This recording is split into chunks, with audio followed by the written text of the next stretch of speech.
dans l'architecture invisible de ma famille, j'ai toujours occupé la place de la fondation fissurée, celle que l'on cache sous un tapis persan pour ne pas gâcher l'esthétique de la pièce. Mes parents, Marc et Fabienne, prononçaient mon prénom, Blandine, avec une sorte de soupir descendant, comme si le simple fait de m'identifier leur demandait un effort surhumain ou leur rappelait une déception amère. Ils me voyaient comme une ombre grise, une femme sans relief, sans ambition, qui se contentait de trier des papiers administratifs dans un bureau sans fenêtre, gagnant péniblement de quoi payer son loyer et son chauffage. Ce qu'ils ignoraient, c'est que la femme vêtue d'un vieux pull en laine boulochée assise au bout de leur table en merisier, celle qu'ils pensaient être une simple secrétaire de catégorie C, détenait en réalité le pouvoir absolu de geler l'intégralité de leur existence financière d'une simple signature électronique. Ce soir-là, ma sœur aînée, Sidonie, a commis l'erreur fatale, l'erreur irréversible de jeter des billets de banque froissés à mon visage pour m'humilier devant tout le gratin de la bourgeoisie locale.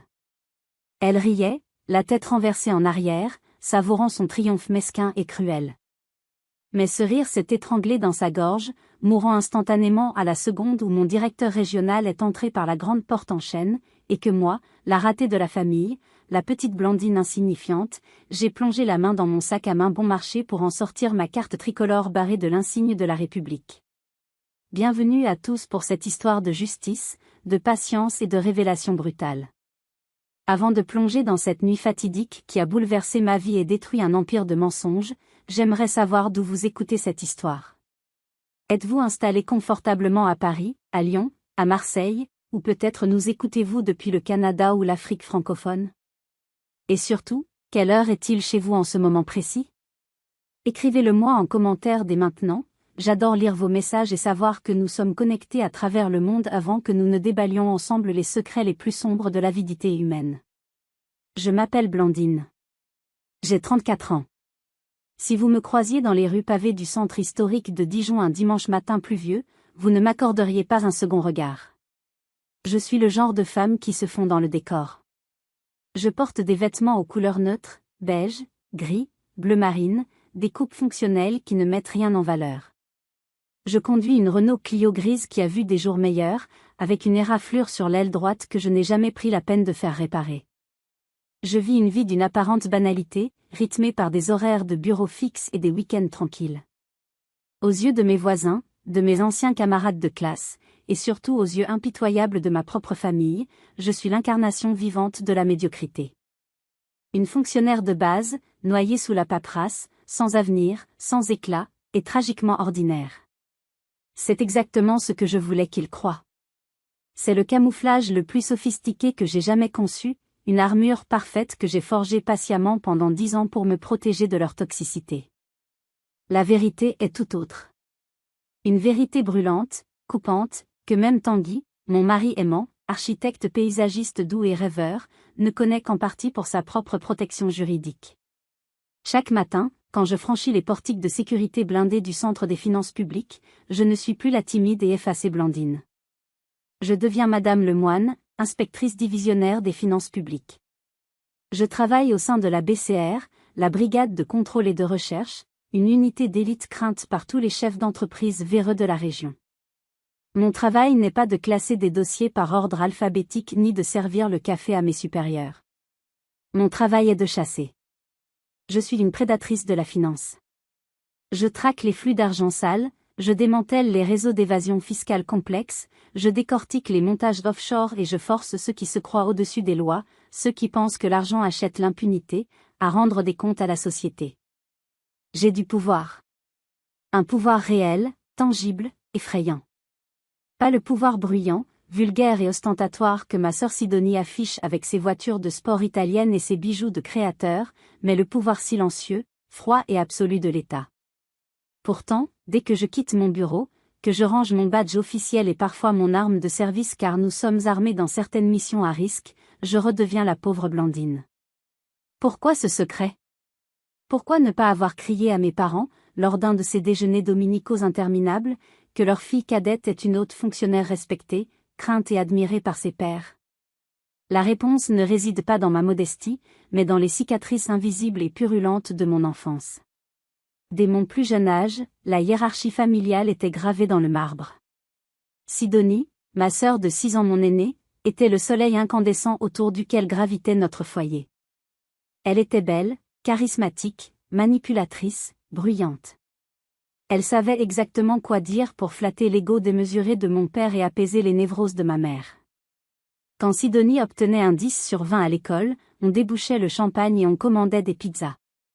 Quand j'obtenais un 18 sur 20, mon père levait à peine les yeux de son journal pour marmonner un vague c'est bien avant de demander si Sidonie avait besoin d'argent pour sa nouvelle robe de soirée. J'ai grandi avec la certitude absolue d'être une note de bas de page dans le livre glorieux de leur vie, une pièce de rechange inutile. Quand j'ai réussi le concours très difficile de l'inspection, l'un des plus sélectifs de la fonction publique, j'ai essayé de leur dire. J'avais préparé un petit discours, le cœur battant d'espoir, lors d'un déjeuner dominical. Mais avant même que je puisse finir ma phrase d'introduction, ma mère, Fabienne, m'a coupé sèchement en me servant une louche de purée. C'est bien, le fonctionnariat, ça te donnera la sécurité de l'emploi, c'est important pour les gens comme toi qui n'ont pas l'esprit d'entreprise. Mais ne t'attends pas à vivre comme ta sœur. Essaie juste de garder ton poste de secrétaire et de ne pas faire de vagues, on ne veut pas avoir à t'aider financièrement. À cet instant précis, quelque chose s'est brisé définitivement en moi. J'ai décidé de me taire. J'ai décidé de les laisser dans leur ignorance confortable et méprisante. Et plus tard, quand Sidonie a commencé à accumuler une fortune suspecte et rapide avec sa chaîne de cliniques esthétiques éclat éternel, mon instinct d'enquêtrice m'a hurlé de garder mes distances. Ma sécurité, et peut-être ma survie professionnelle, résidait dans mon invisibilité. Mais je ne savais pas que ma patience allait être poussée à son point de rupture. Pouvais-je continuer à jouer l'idiote alors que ma propre famille s'enfonçait dans un bourbier criminel qui menaçait de les engloutir tous ?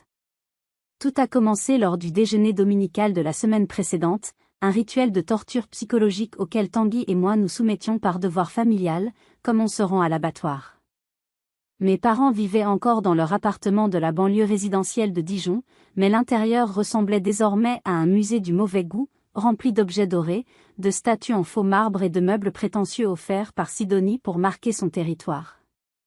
L'air du salon, surchauffé, était saturé du parfum lourd et entêtant de ma mère, un mélange de roses bon marché et de musc. Sidonie trônait au centre du canapé en velours rouge, une coupe de vin de Bourgogne à la main, racontant pour la 100e fois son dernier voyage à Dubaï, décrivant avec une vulgarité sans nom les suites d'hôtels à 2000 € la nuit et les dîners privés sur des yachts de luxe. Papa, maman, annonça Sidonie en posant son verre sur la table basse en verre, dévoilant un sourire aux facettes dentaires d'un blanc aveuglant, presque artificiel. Le mois prochain, ce sont vos noces d'émeraude, 40 ans de mariage. J'ai décidé de prendre les choses en main. Je ne peux pas laisser passer ça. Mon père, Marc, dont les yeux brillaient d'une admiration servile dès que Sidonie ouvrait la bouche, s'exclama en tapant dans ses mains, « Oh, ma chérie. Ma fille prodigue. Que nous prépares-tu? Un petit restaurant au centre-ville » Sidonie éclata d'un rire cristallin, un rire étudié, mais totalement dépourvu de chaleur humaine. Un restaurant? Voyons papa, c'est pour le commun des mortels, pour les gens ordinaires. Je vais organiser une réception grandiose dans ma nouvelle villa à Fontaine-lès-Dijon. J'ai engagé un traiteur gastronomique étoilé, un orchestre de jazz live, et j'inviterai tout le gratin de la région, y compris le maire et mes partenaires d'affaires internationaux. Je veux que tout le monde voie à quel point je gâte mes parents, à quel point je vous suis reconnaissante. Ma mère, les larmes aux yeux, joignit les mains comme pour une prière. Tu es un ange, Sidonie. Un véritable ange descendu du ciel. Que avons-nous fait pour mériter une fille si généreuse, si brillante?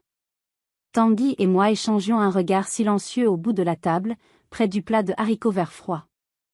Il pressa ma main sous la nappe, sentant ma tension monter, mes muscles se contracter. Il savait à quel point ces moments me coûtaient. Puis, le regard de prédateur de Sidonie se posa sur moi, froid, calculateur. Blandine, toi et ton mari, le jardinier là. Tanguy, c'est ça?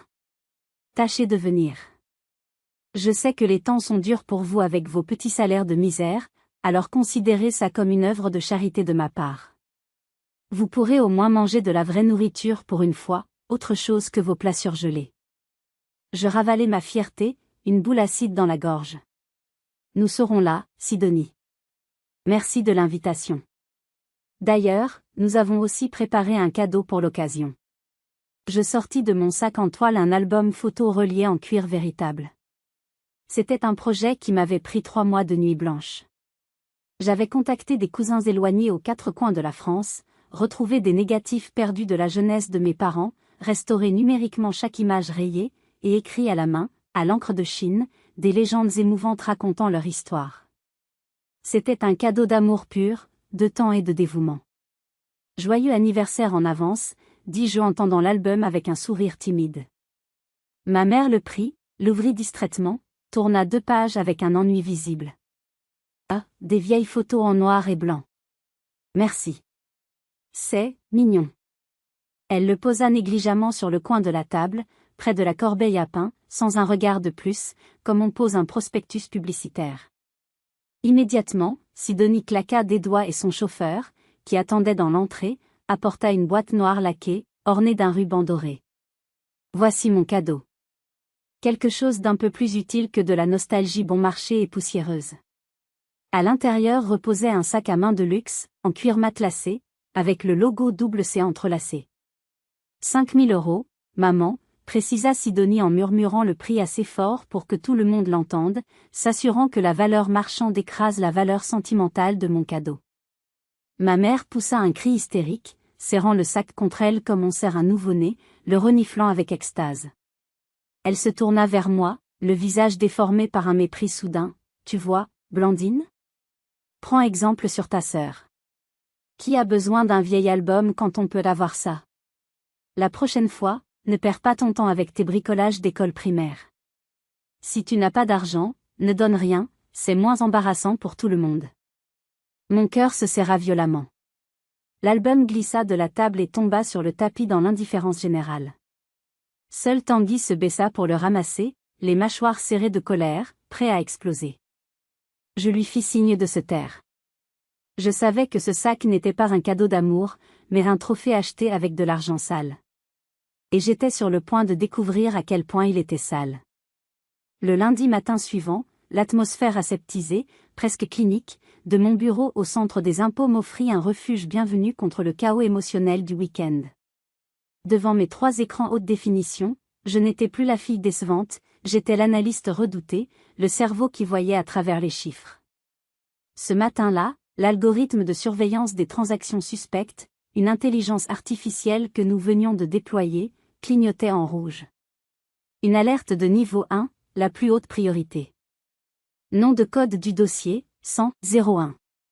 Qu'est-ce qu'on a, Blandine ? Demanda Philippe, mon collègue de bureau, en voyant mon visage se figer et ma peau pâlir. Un schéma classique mais agressif, murmurai-je, la gorge sèche.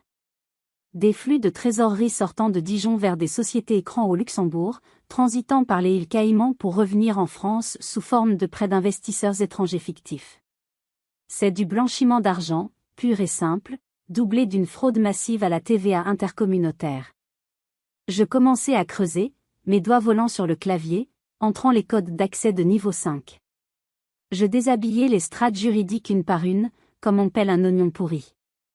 La société holding au Luxembourg appartenait à une fiducie anonyme au Panama. Mais en croisant les métadonnées des transferts bancaires et les adresses IP de connexion, la vérité apparut, brutale, inéluctable. L'adresse IP de gestion était celle du siège social d'Éclat éternel. L'entreprise de Sidonie. Mais le pire, l'horreur absolue, restait à venir. En accédant au statut constitutif des sociétés intermédiaires, les noms des gérants de paille apparurent sur mon écran. Ce n'étaient pas des inconnus, ni des prêtres non payés au noir. C'étaient Marc Vasseur et Fabienne Vasseur. Mes parents. Je sentis le sol se dérober sous ma chaise ergonomique. Sidonie utilisait l'identité de nos parents pour signer les documents les plus compromettants. Elle les avait transformés en boucliers humains juridiques. Ils étaient officiellement, aux yeux de la loi internationale, les propriétaires des dettes frauduleuses et les responsables légaux des activités de blanchiment. Si le filet se refermait, c'était eux qui iraient en prison, c'était eux qui verraient leur maigre bien saisi, tandis que Sidonie pourrait plaider l'ignorance, affirmant qu'elle n'était qu'une simple consultante. La nausée me submergea, violente. J'étais face au pire cauchemar d'un inspecteur, devoir enquêter sur son propre sang. Le conflit d'intérêts était flagrant, radioactif. Mon devoir déontologique était de me déporter, de quitter le dossier immédiatement, de le signaler à l'IGF. Mais l'idée de laisser un autre collègue découvrir cela, un collègue qui n'aurait aucune pitié pour mes parents naïfs et stupides, me terrifiait. Je pris le dossier, imprimai les preuves clés, mes mains tremblant tellement que je faillis faire tomber les feuilles, et marcher d'un pas lourd vers le bureau de M. Kermarek, le directeur régional. Kermarek était un homme de fer, juste mais inflexible, une légende dans le service. Il lut le rapport en silence, ses lunettes reflétant la lumière froide des néons, son visage impassible. C'est un dossier solide, le moine. En béton armé. Nous pouvons lancer les mandats d'arrêt dès demain matin. Mais pourquoi tremblez-vous comme une feuille? Vous êtes livide. Monsieur le directeur, ma voix se brisa presque, étranglée par la honte. La cible principale, Sidonie Vasseur, est ma sœur aînée. Et les deux gérants de paille, les complices présumés, ce sont mes parents. Un silence lourd, épais, tomba dans la pièce, seulement troublé par le ronronnement de la ventilation. Kermarek posa le dossier, me regardant avec une gravité nouvelle, une lueur de compassion traversant son regard d'acier. Je demande officiellement ma récusation conformément à l'article 432 à 12 du Code pénal, dis-je en posant mon badge sur son bureau de chêne. Je ne peux pas être celle qui détruit sa propre famille. Je ne peux pas mettre les menottes à ma mère. Kermarek se leva, fit le tour de son bureau et s'appuya contre le rebord, croisant les bras. Je refuse votre démission, Blandine. Mais j'accepte votre récusation procédurale. Vous ne signerez aucun acte officiel. Vous ne mènerez pas l'interrogatoire. Cependant, il me rendit mon badge, le faisant glisser sur le bois poli. Personne ne connaît cette femme mieux que vous. Personne ne connaît la psychologie tordue de vos parents mieux que vous. J'ai besoin de vous comme consultante de l'ombre, comme un agent infiltré sans le titre. Que dois-je faire? Demandai-je, reprenant mon badge. Demain soir, il y a une réception chez elle, n'est-ce pas? Allez-y. Soyez la petite sœur docile et inoffensive qu'il croit que vous êtes. Observez. Repérez les preuves physiques. Si elle a un coffre, un ordinateur caché, des disques durs, localisez-les. Et surtout, si vous voulez sauver vos parents de la prison pour complicité active, aidez-nous à prouver qu'ils ont été manipulés, qu'ils ignoraient tous des crimes, qu'ils ne sont que des victimes de leur propre vanité.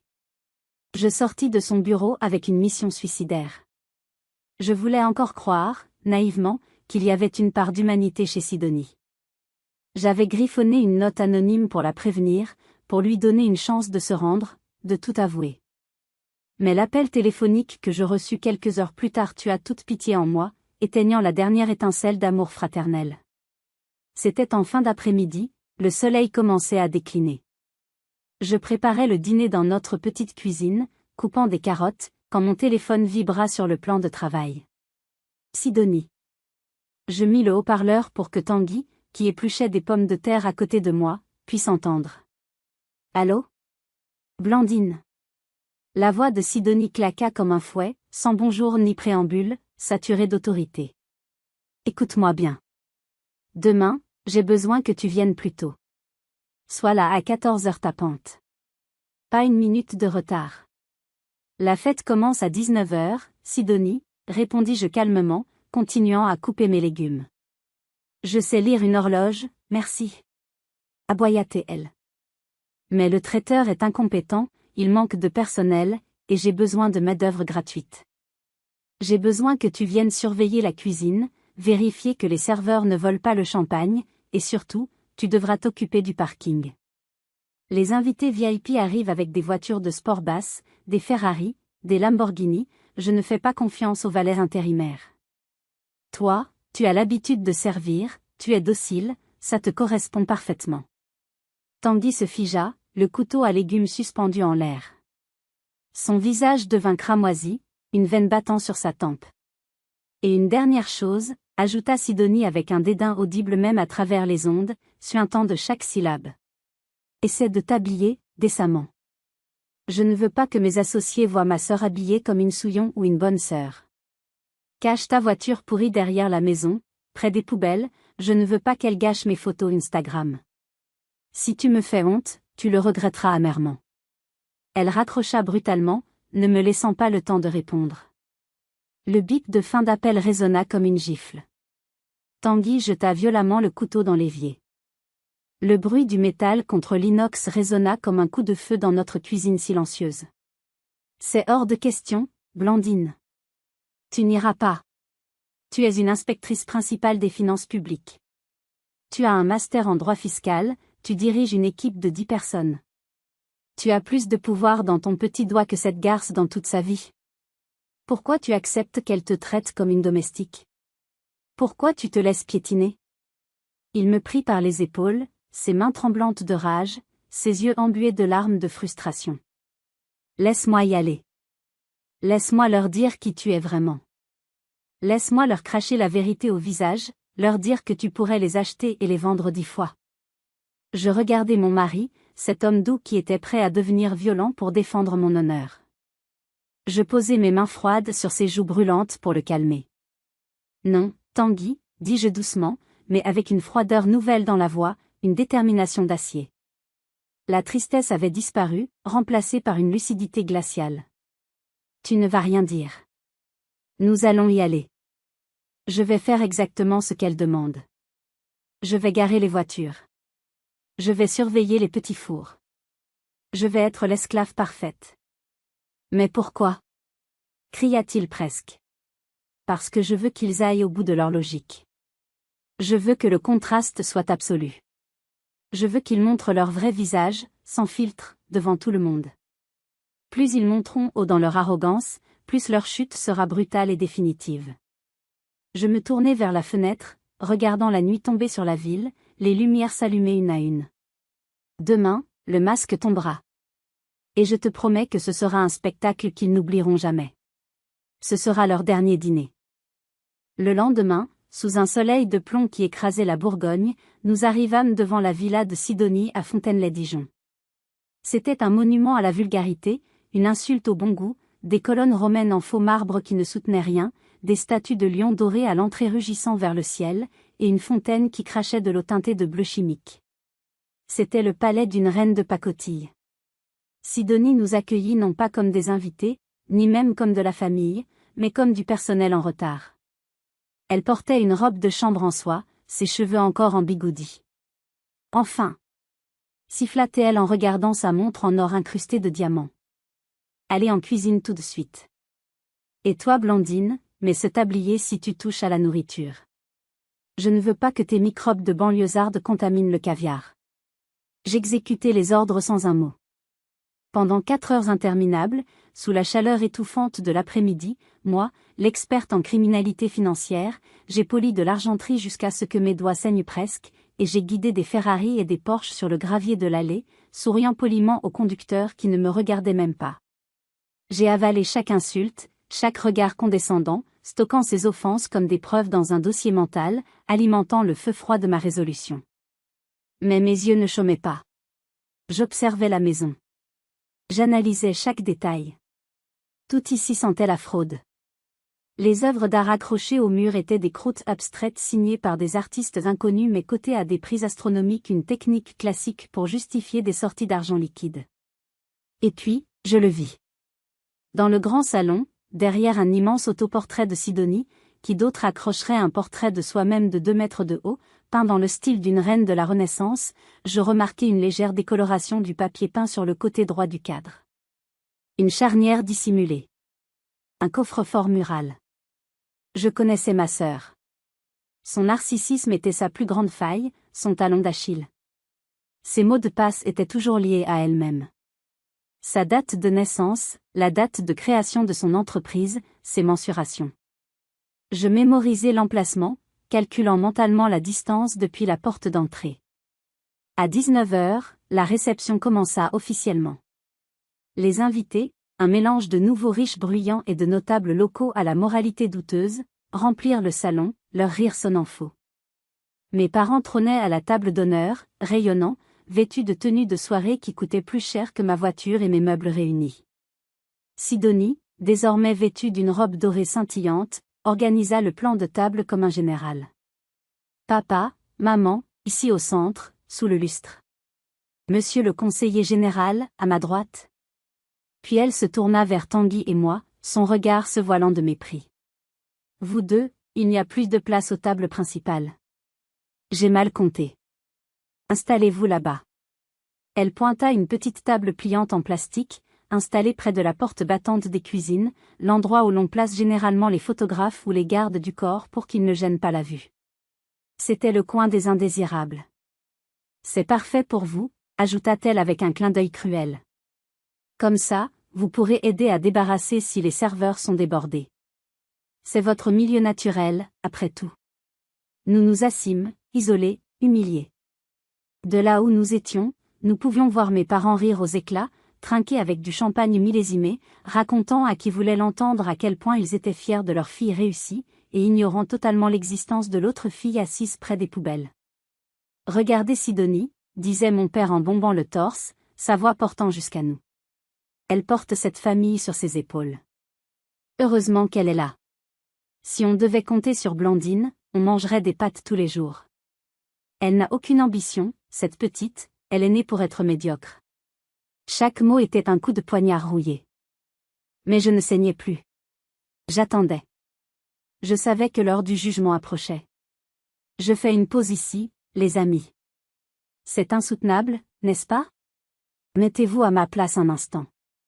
Vous êtes assis à une table d'enfants, traité comme un domestique par votre propre sœur, tandis que vos parents se moquent de vous publiquement devant des étrangers. Que auriez-vous fait? Auriez-vous renversé la table? Auriez-vous pleuré? Auriez-vous quitté la salle en claquant la porte? Dites-moi en commentaire quelle aurait été votre réaction face à une telle injustice. Je suis curieuse de voir si vous auriez eu ma patience ou si vous auriez explosé plus tôt.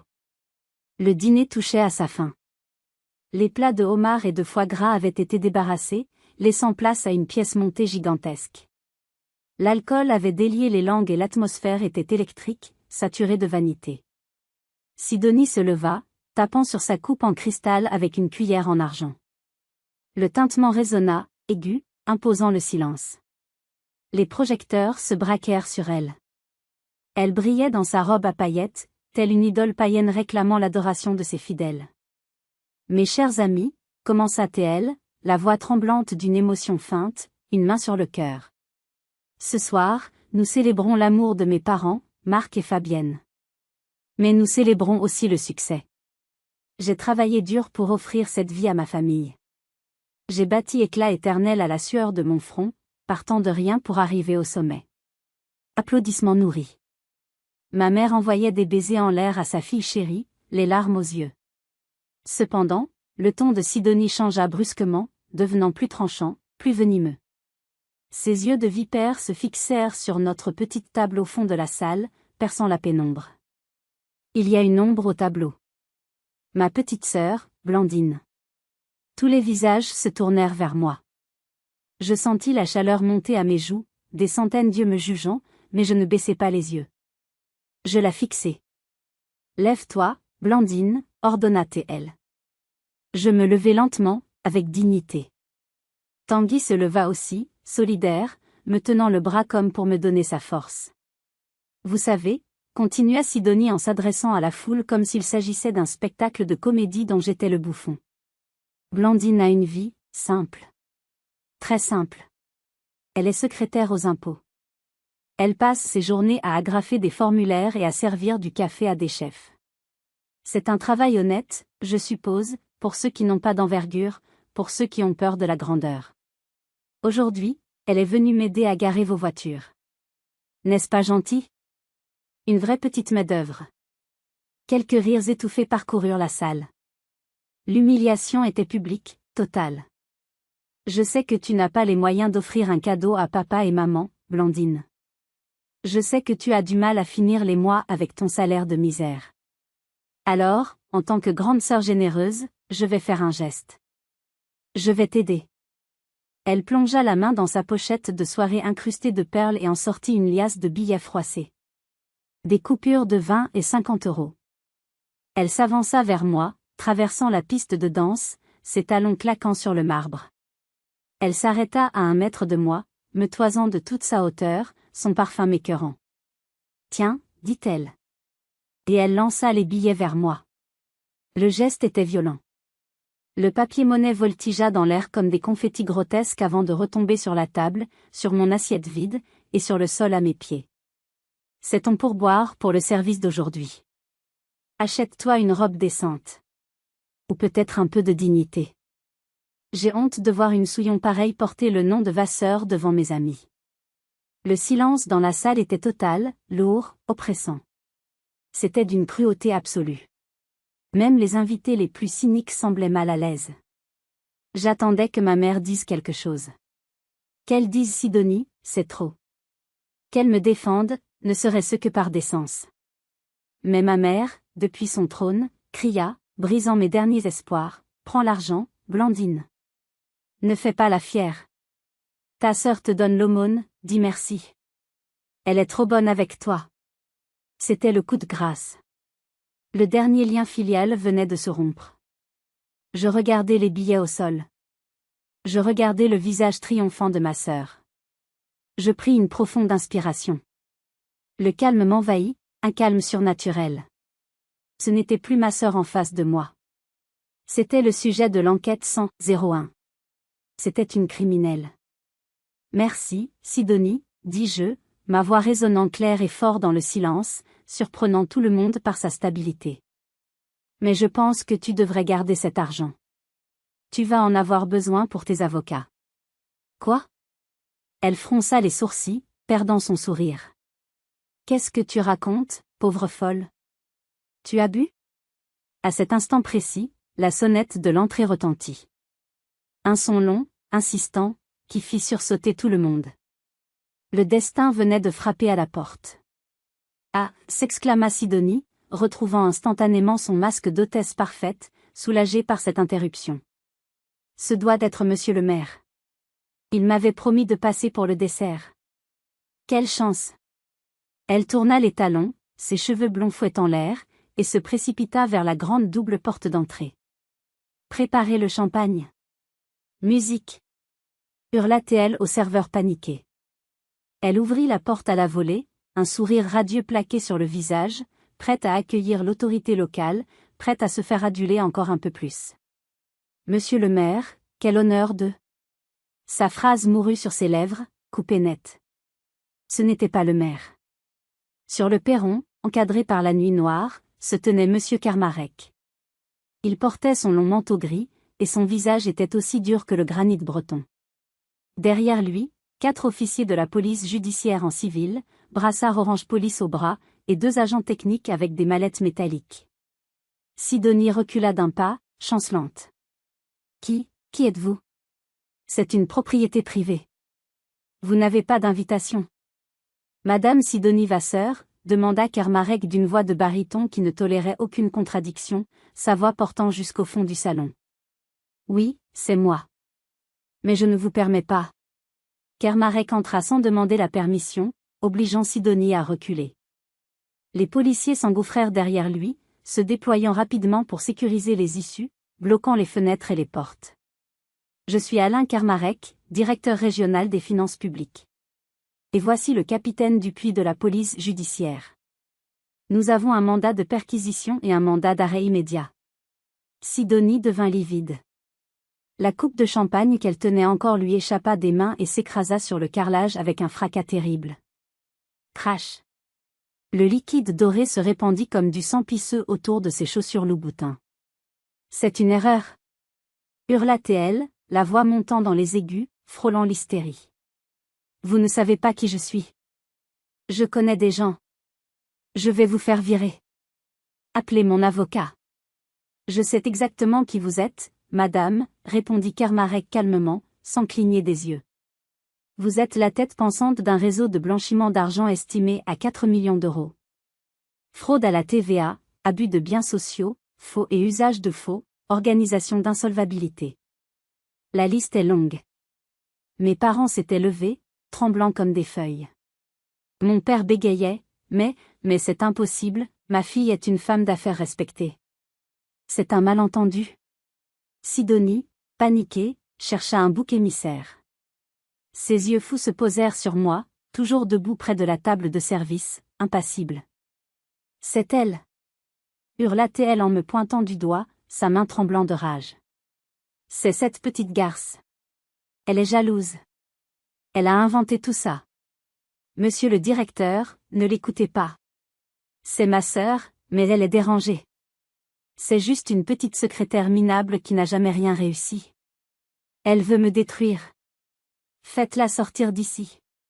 Kermarek tourna lentement la tête vers moi. Un silence de mort tomba sur la salle. Il me regarda, puis un léger sourire respectueux étira ses lèvres fines. Une secrétaire minable, dites-vous ? Répéta-t-il doucement, savourant l'ironie.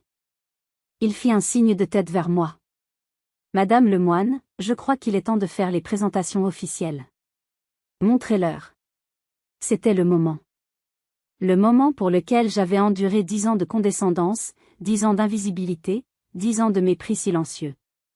Je m'avançai vers le centre de la pièce. Mes talons claquaient sur le sol avec une autorité nouvelle, un rythme martial. Je ne marchais plus le dos voûté, le regard fuyant. Je me tenais droite, fière, mes épaules en arrière. Je plongeai la main dans mon sac à main usé, celui-là même que Sidonie avait moqué quelques minutes plus tôt. J'en sortis mon porte-carte en cuir noir, patiné par les années de service. D'un geste fluide, je l'ouvris et le posai sur la table centrale, juste sous le nez de Sidonie, écrasant les miettes du gâteau d'anniversaire. Le ruban tricolore bleu-blanc-rouge brillait sous les lustres de cristal. L'insigne métallique de la République française renvoyait la lumière comme un miroir. Et en dessous, ma photo et mon titre imprimé en lettres capitales, inspectrice divisionnaire. Je ne suis pas secrétaire, Sidonie, dis-je. Ma voix était calme, posée, terrifiante de maîtrise. Je suis inspectrice divisionnaire à la brigade de contrôle et de recherche. Je suis celle qui traque les gens comme toi. Je suis ton pire cauchemar. Sidonie regarda la carte, puis moi, puis la carte encore. Sa bouche s'ouvrit et se referma comme celle d'un poisson hors de l'eau. Non, c'est faux, c'est un déguisement, tu as acheté ça sur Internet. C'est tout ce qu'il y a de plus vrai, intervint Kermarek, sa voix claquant comme un verdict. Votre sœur est l'un de nos meilleurs éléments. C'est elle qui a dirigé l'enquête 100-01. C'est elle qui a décodé vos flux financiers au Luxembourg alors que personne d'autre n'y arrivait. Je me tournai vers mes parents. Ils étaient pétrifiés, les yeux écarquillés d'horreur et d'incompréhension, comme si je venais de me transformer en extraterrestre. Tu savais ? Murmura ma mère, sa voix à peine audible. Tu nous as menti ? Tout ce temps ? Je n'ai pas menti, maman, répondis-je froidement, sans laisser l'émotion m'envahir. J'ai essayé de vous le dire le jour de ma nomination. Mais tu m'as dit de me taire. Tu m'as dit que je n'arriverais jamais à la cheville de Sidonie. Alors je me suis tue. J'ai obéi. J'ai regardé. Et j'ai vu. Je pris le dossier des mains de Kermarek, l'ouvrant avec précision. J'ai vu comment Sidonie a utilisé votre vanité contre vous. J'ai vu comment elle vous a fait signer des papiers que vous ne lisiez même pas parce que vous étiez trop occupé à admirer vos reflets dans les miroirs qu'elle vous offrait. Je m'approchai de Sidonie, qui reculait jusqu'à être acculée contre le buffet. Tu pensais que j'étais stupide parce que je ne portais pas de vêtements de marque ? Tu pensais que j'étais aveugle ? J'ai vu chaque virement. J'ai vu chaque fausse facture. Tu as construit ce château de cartes sur des mensonges, et ce soir, je suis le vent qui le fait s'écrouler. Tu ne peux pas me faire ça, cria Sidonie, les larmes coulant sur son visage ravagé, son maquillage coulant en traînées noires. Je suis ta sœur. On est du même sang. Le sang ne te donne pas le droit de m'humilier, répliquai-je. Et le sang ne te donne pas l'immunité contre la loi. Capitaine Dupuis, s'il vous plaît. Procédez. Avant que les policiers ne lui passent les menottes, je levai une main pour les arrêter un instant. Il restait une dernière vérité à exposer, la plus douloureuse, la plus cruelle de toutes. Je me tournai vers mon père, cet homme qui venait de passer la soirée à vanter les mérites de sa fille aînée, à m'écraser sous le poids de sa préférence. Papa, tu as dit tout à l'heure que Sidonie portait la famille sur ses épaules. Tu avais raison, mais pas comme tu le penses. Elle ne vous portait pas, elle vous utilisait comme des ânes de bâtiment. J'ouvris le dossier à la page 42, celle qui contenait les statuts des sociétés écrans. Regardez ça. Société Vasseur Import-Export. Gérant statutaire, Marc Vasseur. Société Fabienne Consulting. Gérante, Fabienne Vasseur. Mon père cligna des yeux, confus, essayant de lire les petits caractères sans ses lunettes. Oui. Sidonie a dit que c'était pour l'optimisation fiscale. Que c'était normal, que tout le monde faisait ça. Ce n'est pas de l'optimisation, papa. C'est du crime organisé. Sidonie vous a utilisé comme gérant de paille. Ces sociétés sont celles qui ont émis les fausses factures pour blanchir l'argent de la drogue et de la fraude carrousel à la TVA. Un murmure d'horreur parcourut l'assemblée. Les invités commençaient à reculer, à comprendre l'ampleur du désastre. Ce que cela signifie, continuai-je impitoyablement, c'est que juridiquement, vous êtes responsable. Sidonie a fait en sorte que si l'affaire éclatait, ce soit vos noms qui apparaissent en premier sur les mandats d'arrêt. Elle a prévu de vous sacrifier. Elle a prévu de laisser ses vieux parents aller en prison à sa place pendant qu'elle fuirait avec l'argent. Non. Hurla Sidonie, tentant de se jeter sur moi. C'est faux. Je voulais juste les aider. Je voulais qu'ils aient une belle retraite. Menteuse. Criai-je, perdant mon calme pour la première fois, ma voix vibrant de colère pure. J'ai vu les transferts de responsabilité. J'ai vu les assurances-vie à ton nom exclusif. Tu as hypothéqué leur appartement sans qu'ils le sachent pour financer cette vie-là. S'ils sont condamnés, ils perdent tout. Leur toit, leur retraite, leur liberté. Voilà comment la fille prodige traite ses parents. Ma mère poussa un hurlement déchirant, un son animal de pure agonie qui glaça le sang de tout le monde. Elle s'effondra sur le sol, se griffant le visage, réalisant l'impensable. Mon Dieu, j'ai nourri un serpent, elle m'a tué. Mon père, lui, devint gris, comme si la vie quittait son corps. Il regarda Sidonie avec une expression que je n'avais jamais vue, le dégoût absolu. « Est-ce vrai ?» demanda-t-il d'une voix éteinte. « Tu as hypothéqué notre maison ? Celle où tu as grandi ?» Sidonie détourna le regard, incapable de soutenir celui de son père. Son silence était un aveu. « Emmenez-la » ordonna Kermarek. Les policiers saisirent Sidonie par les bras. Le cliquetis froid des menottes résonna. Ce son métallique était la fin de son règne, la fin de ses mensonges. « Je te hais !» cracha Sidonie en passant devant moi, la bave aux lèvres. « Tu as toujours été jalouse. Tu mourras seule et misérable. » Je la regardai droit dans les yeux, sans ciller. « Peut-être. Mais ce soir, c'est moi qui rentre dormir dans mon lit, la conscience tranquille. Toi, tu vas dormir en garde à vue, sur un banc en béton. » Alors que les policiers entraînaient Sidonie vers la sortie, elle se débattait comme une forcenée, donnant des coups de pied, hurlant des obscénités. Mais je savais que ce n'était pas fini. Il manquait la pièce maîtresse, la preuve ultime de sa trahison. Attendez. Lancai-je. Je me dirigeai vers le grand portrait de Sidonie au mur, ce monument à son narcissisme. Il y a un risque de fuite imminent, dis-je à Kermarek. Derrière ce tableau. Un coffre-fort mural. Le code est 15 août 84. Sa date de naissance. Elle s'aime trop pour choisir un autre chiffre. Sidonie se figea dans l'encadrement de la porte. Non. Vous n'avez pas le droit. C'est ma vie privée.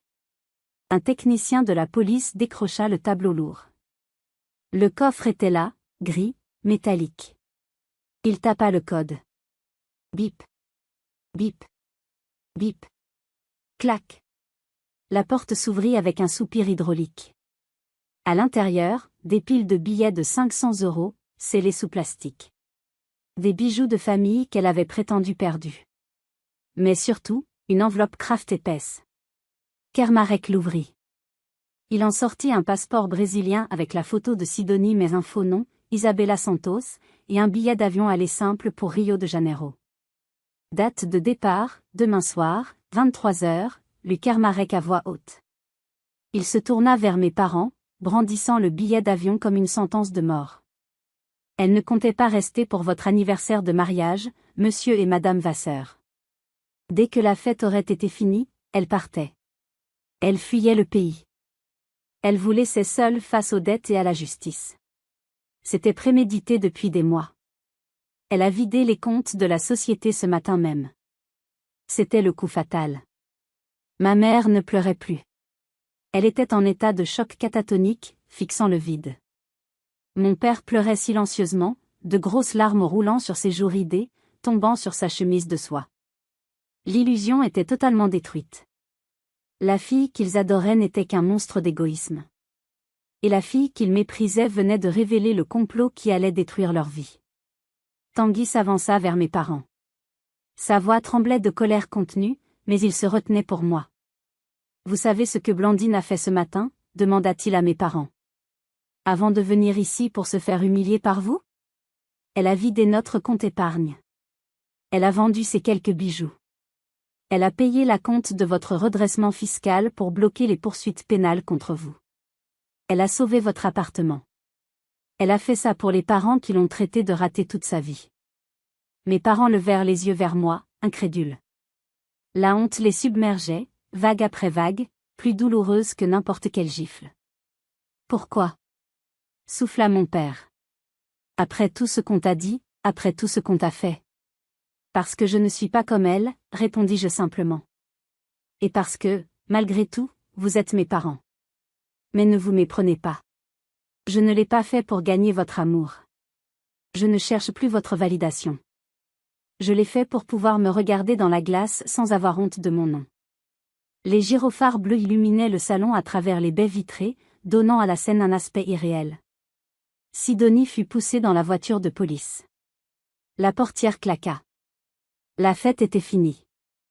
L'Empire était tombé. La villa s'était vidée. Les invités s'étaient éclipsés comme des rats quittant un navire en train de couler, ne laissant derrière eux que des assiettes à moitié pleines, des chaises renversées et une atmosphère de désolation. La police avait posé des scellés sur les portes des bureaux, sur le coffre, sur les voitures. Je restai un moment dans ce salon dévasté avec Tanguy. Mes parents étaient assis sur le canapé en velours, l'air perdu, vieillis de 20 ans en une soirée. Ils ressemblaient à deux fantômes dans les ruines de leur propre vanité. « Blandine, » commença ma mère, tendant une main tremblante vers moi. « Pardonne-nous. Nous avons été aveugles. Nous t'avons mal jugé. Tu es une bonne fille. » Je regardai sa main. Cette main qui avait caressé le sac Chanel avec tant d'amour, mais qui n'avait jamais caressé ma joue avec fierté. Cette main qui m'avait repoussé tant de fois. Je ne la pris pas. Je reculai d'un pas. « L'aveuglement est un choix, maman, » dis-je doucement. Vous avez choisi de ne voir que ce qui brillait. Vous avez choisi l'argent de Sidonie plutôt que mon intégrité. Vous avez choisi le mensonge plutôt que la vérité. Je vous ai sauvé de la prison, mais je ne peux pas vous sauver de votre conscience. Vous allez devoir vivre avec ça. Qu'est-ce qu'on va devenir ? Pleura mon père. On a tout perdu. Vous allez devoir apprendre à vivre modestement, répondis-je. La villa sera saisie. Les voitures aussi. Les comptes de Sidonie sont gelés. Il vous reste votre petit appartement et votre petite retraite. C'est plus que ce que beaucoup de gens ont. C'est assez pour vivre dignement, si vous apprenez l'humilité. Tu viendras nous voir, demanda ma mère, une lueur d'espoir désespérée dans les yeux. On pourrait recommencer ? Je regardai Tanguy. Il me sourit, un sourire de soutien inconditionnel. Il était ma vraie famille. Il était celui qui m'avait aimé quand je n'étais personne. J'ai besoin de temps, dis-je. Beaucoup de temps. J'ai demandé ma mutation. Tanguy et moi partons nous installer à La Rochelle le mois prochain. Nous voulons voir l'océan. Nous voulons respirer un air qui n'est pas pollué par les mensonges et les comparaisons. Tu nous abandonnes ? Non. Je me libère, corrigeai-je. Je coupe le cordon toxique. Je vous laisse gérer les conséquences de vos choix. Je ne serai plus l'ombre dans le coin de la pièce. Adieu, papa. Adieu, maman. Nous sommes sortis de la villa, main dans la main, sans nous retourner. Derrière nous, le château de la reine Sidonie n'était plus qu'une coquille vide, un monument à la vanité humaine qui s'était effondré sous son propre poids. 6 mois ont passé depuis cette nuit terrible. Je vous écris depuis notre balcon à La Rochelle.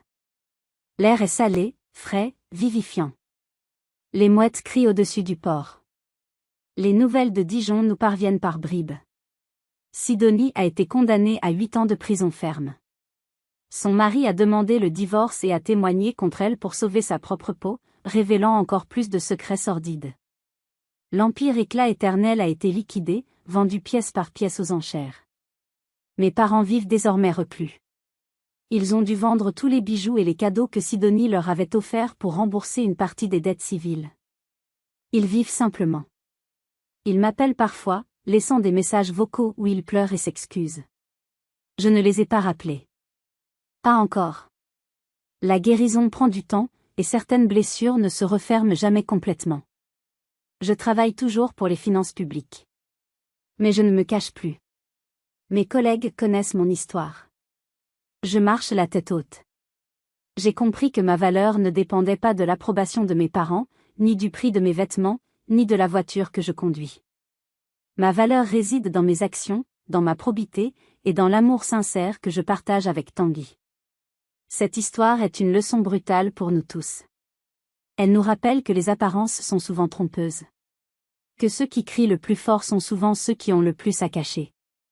Et que ceux qui restent silencieux dans l'ombre sont parfois ceux qui portent la lumière de la vérité. Ne laissez jamais personne vous faire croire que vous êtes insignifiant. Ne laissez jamais personne vous traiter comme un paillasson, même si c'est votre propre famille. Vous avez de la valeur. Et un jour, votre moment viendra. Le moment où vous poserez votre propre badge sur la table et où le monde devra enfin vous écouter. Merci infiniment d'avoir écouté mon histoire jusqu'au bout. C'était difficile de revivre ces moments, mais je suis heureuse de l'avoir partagé avec vous. Et vous? Avez-vous une Sidonie dans votre famille? Avez-vous déjà été sous-estimé par vos proches à cause de votre métier ou de votre style de vie? Racontez-moi votre histoire dans les commentaires, je promets de vous lire et de vous répondre personnellement. Si cette histoire vous a touché, n'oubliez pas de mettre un j'aime et de vous abonner à la chaîne pour plus de récits de vie poignants. Prenez soin de vous, et n'oubliez jamais, la vérité finit toujours par triompher.